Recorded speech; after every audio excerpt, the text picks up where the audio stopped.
In North Ryde, even the street names reflect their Anzac pride. Tobruk and Kokoda streets for battles, Truscott Street for a fighter race, Chevelle and Blamey streets for generals, and Collins Street for perhaps the most famous naval captain, just to name a few. In our two local cemeteries, there are many names recorded with war service. I've just picked a couple this morning to discuss. In Macquarie Park Cemetery, a stone's throw from North Ryde RSL, is the grave of Pilot Officer Lloyd Holliday. He was a 23-year-old husband, son and a pilot in the RAAF. Unfortunately, Lloyd was one of the first casualties of 75 Squadron, which was formed in a hurry in February of 1942.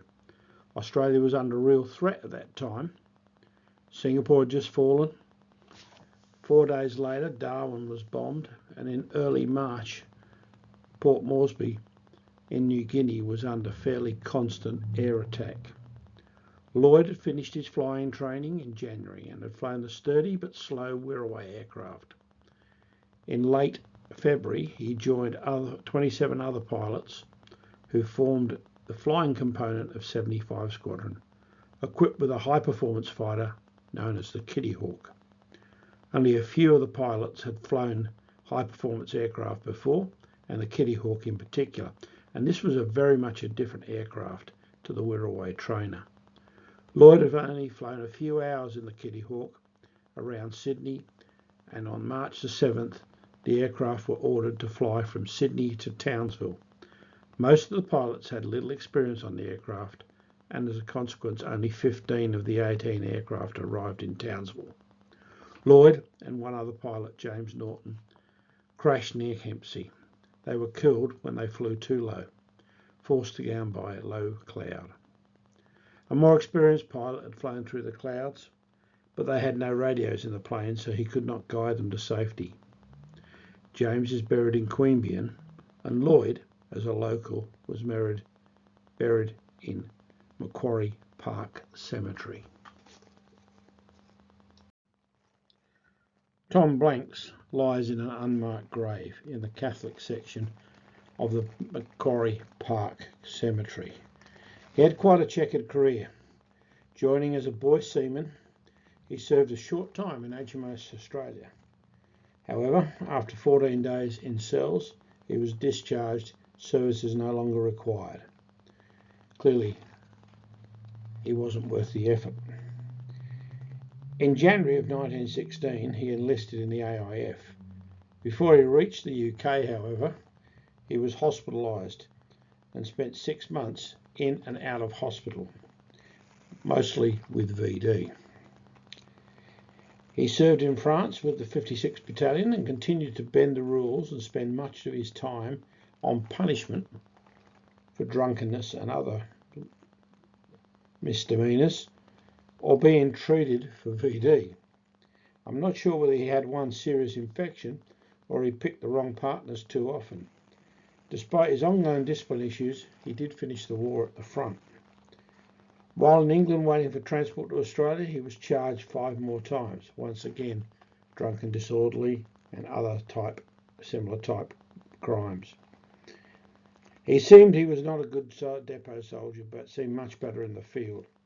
On return to Australia, he settled in Sydney, but in 1934 he died while at Graithway House.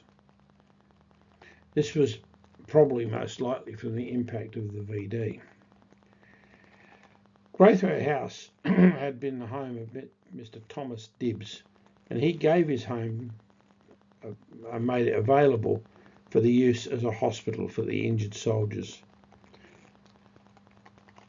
The deed of the gift stipulated that Graithway was to be used as a convalescent home in perpetuity for distressed subjects of the British Empire, regardless of their sect or creed. Herbert Edward Cars, better known as Ted, was born on the 28th of May 1901 at Rutherglen in Victoria. He entered the RAN's Naval College at Jervis Bay at 13 years old age and graduated in 1918. 3 years later, he left the RAN as a sub-lieutenant to become a school teacher, but he remained on the books as a reservist. Restless legs soon appeared and he took a position as a seaman with the British merchant ship before transferring to a Norwegian ship, then finally a lugger at Thursday Island. And he also spent some time pearling out of Darwin. When World War II broke out, Carrs tried to join the RAN but was declared medically unfit. However, in 1942, the RAN happily took him and he was posted to HMAS Magnetic, a land base in Townsville. He was promoted to lieutenant early in 1943, and within days of being interviewed in Melbourne, he was flying to Cairns to join a special commando unit, Z-Force, for Operation Jaywick as the captain of the motor vessel Crate. After sailing the 23-metre vessel, a Japanese coastal fishing boat, to Exmouth, Western Australia, they set off for their target. Operation Jaywick was a raid on the Japanese-occupied Singapore harbour between September and October of 1943. The raid was carried out by the members of Special Forces Unit Z-Force, and the team comprised of 4 British soldiers, 11 Australians from the AIF or from the RAN, and was commanded by a British officer, Major Ivan Lyon. They disguised themselves as Malayan fishermen and travelled to Suburbs Island, 11 kilometres from Singapore. The Crate was a slow-moving vessel, and it suffered random engine trouble for the duration of the voyage. Herbert, however, navigated the ship through enemy waters successfully. On reaching the island, 3.5 weeks after leaving Australia, the team launched 3 two-man collapsible canoes called foil boats. Lyon and 5 others then paddled into Singapore harbour. Arriving at night, they split up and slipping from ship to ship, attached limpet mines, paddling another 80 kilometres to rendezvous with the Crate 6 days later. When the mines exploded, 7 ships were sunk or badly damaged. The Crate recovered its intrepid but exhausted canoeists and travelled back to Australia, arriving in Exmouth safely on the 19th of October 1943. For this service, he was mentioned in dispatches and gazetted in London on the 11th of April 1944. After returning from Crate, Carrs married Patsy Ashdown in 1943 in Sydney, New South Wales. He resumed his work at Magnetic before taking his final posting to HMAS Cuttable, Sydney, and when the war was won, he resigned his commission in January of 1946. In 1964, Ted was aboard the Crate when she made a spectacular entry into Sydney Harbour to commence her new role as a museum ship. On board were the members of his old crew, Horry Young, Joe Jones and Moss Berryman. Ted passed away aged 69 in 1970. Lastly, I'll tell you about one of the bravest men in the group, Lieutenant Commander John Stuart Mould, RNVR. John Mould was an architect, but in 1940, like many others, he enlisted in the army, but he caught bronchial pneumonia. While recuperating, he applied for and qualified for appointment as an RANVR officer at the rank of sub-lieutenant in the Dominion Yachtsman scheme and transferred to the Navy. He was then sent to UK for training. The Yachtsman scheme produced some very gallant officers and men. It deserves a mention. These men were weekend yachtsmen. They had some nautical experience, and if they were over 30, they were classified Class A and became sub-lieutenants. Younger candidates were classified Class B and served a period as sailors, when with few exceptions they were promoted to officers. At the Northern Suburbs Garden Cemetery, there rests at least one other yachtsman officer, Lieutenant Commander Ronald John Major, who was awarded the Distinguished Service Cross for his service in Operation Torch, landings in North Africa and a bar to his DSC for service on the heavy cruiser Shropshire in the Philippines campaign. There were also notably 4 Australians lost with the Hood, and they were members of the yachtsman scheme. On arrival at the training depot, HMS King Alfred in England, John Mould did what we were always told not to do. He volunteered for Special Forces. And it was said that a South African officer had heard there were Australians at Prince Alfred who were heard to be crazy enough for anything. It seemed he was right, for 22 out of the 24 volunteered. Only 4 were chosen: Mould, Smythe, Kesrick and Ryde. And it turned out the job was to be messing about with mines. They became rendering mine safe, or RMS officers, disarming unexploded enemy mines. Mould was instrumental in solving many of the problems with the delousing process, as they called it. He was the first to render safe the German magnetic acoustic mine, a mine that would explode due to not only magnetic influence but also to sound.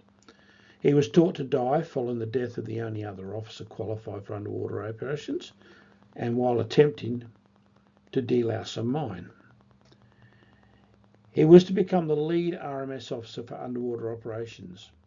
He trained what they called P parties, who were to go into newly captured ports and render safe mines, bombs and booby traps following the Normandy landings. After May 1945, he was posted to Ceylon to determine the requirements for P parties in the Pacific. John ended up being one of the most highly decorated Australian naval officers of World War II. He was awarded the George Medal in 1941, the George Cross in 1942, for great gallantry and devotion to duty. The George Cross is a civilian equivalent of the Victoria Cross, which can only be awarded for action in the face of the enemy. Apparently rendering mines safe that could explode at any moment was not considered in the face of the enemy. John Mould had a few near misses in his career. As he was working on a mine in England, he realised he would need a longer spanner. So he went back to get it out of the car. After retrieving the spanner, he was returning along a hedge-lined lane when the mine exploded. He was only 27 metres from the mine and 5 metres from a gap in the life-saving hedge. Another near miss involved the infamous G mine.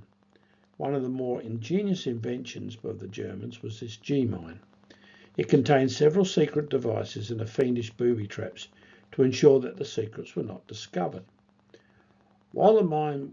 Within the mine, there were light-sensitive cells that would fire if the mine was exposed to light. Mould was one of the first to defuse such a mine, unaware of the deadly, but thankfully for him, damaged booby trap. As a result of his findings, such mines were thereafter always diffused at night or in a tent using an ultraviolet light. Leaving the Navy in November 1945, John obtained a position as an architect with the military government in Germany and later returned to Australia in 1948.